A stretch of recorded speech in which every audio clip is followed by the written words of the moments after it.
Are you mediocre? How many times have you asked yourself this question? When you step out of your house, how many people do you see? Well, you don't, because you programmed your brain to ignore, to not even acknowledge that vast, never-ending count of people around you. Today, when you go outside, I want you to look at as many faces as you can and ask yourself, how are you different from them? What are you doing in your life that separates your existence from theirs? Do you feel a sense of achievement, a sense of aliveness when you're around people from different backgrounds and different range of skills and talents? Or do you feel lost, insignificant and inferior? My question to you is, why are you not succeeding? Welcome to the 10-part series in which we will discuss the 10 reasons why you're not at the top of your game, why you're not succeeding. Today in part 1, we will talk about the problem and the solution to the arch enemy of dreams, excuses. When you give someone an excuse, when you explain to your boss, your friends, why you can't do something, you believe in your head that they understand it, that they will relate to your problem, that they somehow become a participant in that suffering. Let me tell you the first truth. Nobody gives a crap. Nobody but nobody. Your wife, your friends, your business partners, your colleagues, your parents, or your girlfriend. Nobody gives a shit. When they say they understand or stop trying to explain it to you, it's a sign that they have given up on you. The truth is, your excuses work only for you. It's only you who understands them, values them, and on whom they apply. Given the exact same circumstances, another individual will make entirely different choices than you did, which makes your excuses a lie. Your excuses are the greatest betrayal that you are inflicting on yourself. Why? You have to understand one thing. Unless you are a kid of some millionaire or a billionaire, you're born in an imaginary hole. And the first struggle of your life is to climb out of that hole no matter what. You have the option of just sitting in there with the excuse that it's too high and it's impossible for you to climb out of it. Well, you have 2 hands and 2 legs. Use them as badly as you can and you will find a way. Then, there is another breed of people who just want to sit in there comfortably and wait for a helping hand. And that includes all the girls who are looking for a guy who gladly spent all their life earnings on them. And there are men who in their mid-20s call their parents asking for money when they have to start a business or buy a car, rent a house or throw a birthday party. Have some self-respect. If you want to buy a car or start a business, get a job, start saving, take some hits in your life, and maybe, just maybe, you need to bring your standards of living down for a couple of years. You might feel some discomfort, but you'll be proud of yourself one day. Do one thing. Erase the existence of your parents completely in your mind right now and then ask yourself, who are you? What have you done in your life? What do you want to do? And why haven't you done it? In answering these questions, all your excuses will be exposed automatically. We are in our own selves, a world full of excuses. But as soon as you make a comparison with reality, the problems in those excuses suddenly disappear. You have a house that protects you from the scorching heat of the sun, from the rains and the storms. It is directly protecting you from the cold winds in the winter. You're surrounded and protected comfortably by walls around you. There are people who don't have that. There are people who can't afford electricity and have to steal electricity just so they could have a light bulb in the night. Please tell them your excuses as to why you can't get out of your cozy bed in the morning. Now, I'm not entirely discrediting your excuses. Some of them could be legitimate. But if you have excuses, then make an inner pact with yourself right now. You will never talk about them. Not as an excuse, not for gossip, not over tea for discussion. They are your problems. Stop distributing them to everybody else, because what happens is, when you discover these people, these sources with whom you can share your problems, you go to them at the first sight of any trouble and let out what you're feeling, and then you feel fine. Psychologically, you unburdened yourself of what was troubling you by sharing it, which satisfies you momentarily. But does that solve your problem?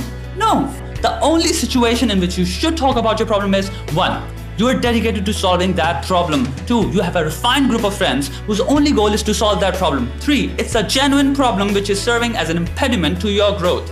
But in the case of excuses, you have to label them as personal demons that only you can slay. Because by sharing, these demons only gain more strength.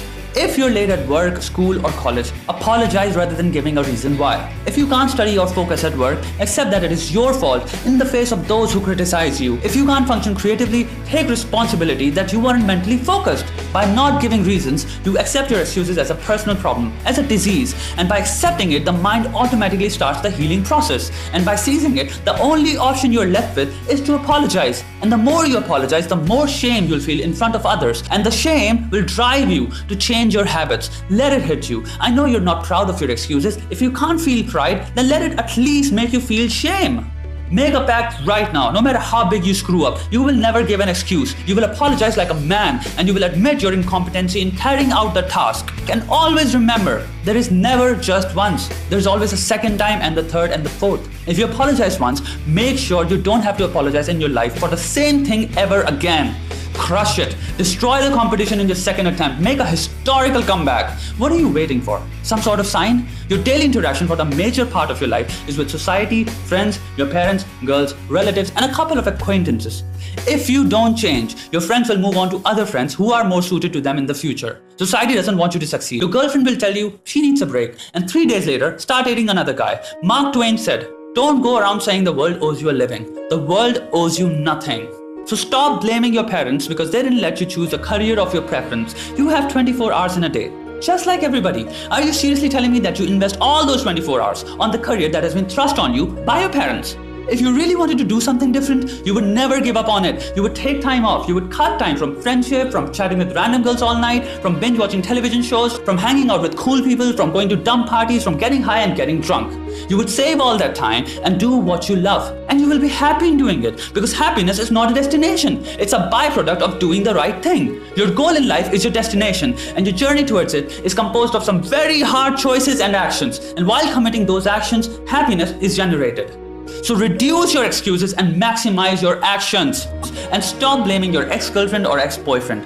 You chose them. Take responsibility of your actions. If it was a bad relationship and you're still haunted by it, learn from it, grow from it, and be happy that you're still not stuck in it. Embrace life. Let them go. They were not meant to be with you. Accept it. There are millions of people on this planet, and you're definitely not going to meet the best of them by sulking or using your past relationship as an excuse to not build your life. And if they can't see what a beautiful person you are, it's their loss, not yours. And finally, stop blaming your circumstances and the lack of resources. Let me tell you, out of the 100 richest people in the world, and we're talking about billionaires here, 73% are self-made. 18 of them have no college degrees. 36 of them are children of poor people. What the hell are you whining about? Start practicing and reading about your craft as much as you can. Join Facebook groups. Make useful connections instead of spending time on social media for all the stupid reasons. Use it for your own benefits. Not everyone who is successful comes from a privileged background. There are great established people who love to help, but you have to reach out to them. Let's talk about exams. You have an important exam coming? Say goodbye to social media. Say goodbye to girls. Say goodbye to friendship, going out drinking and partying. Lock yourself up in a room and consider books your greatest friends. Be purely selfish for once. Your future self will thank you for it. Stop using love as an excuse to destroy your actual life. Stop using your job as an excuse to not go after your passion. Think of your passion, your dream as your destination. Close your eyes and think of all the things, habits, activities, and people who serve as a distraction in the path of your destination. Then take a decision to eradicate all those distractions, so every single step that you take is only and only towards your destination. And you will discover peace, you will discover focus, you will discover priorities, and you will discover happiness. People will start respecting you and derive inspiration from you. But you have to practice self-control, and you have to stop feeding these distractions. You have to start saying no. Don't do it for yourself. You may be very happy right now. Do it for the person you will be in 5 years, in 10 years. You don't want him to look back at you and call you an idiot. Call you names because you ruined every opportunity that came your way. Make his life glorious, rich and full of opportunity, so he remembers you every day and regards you as his hero.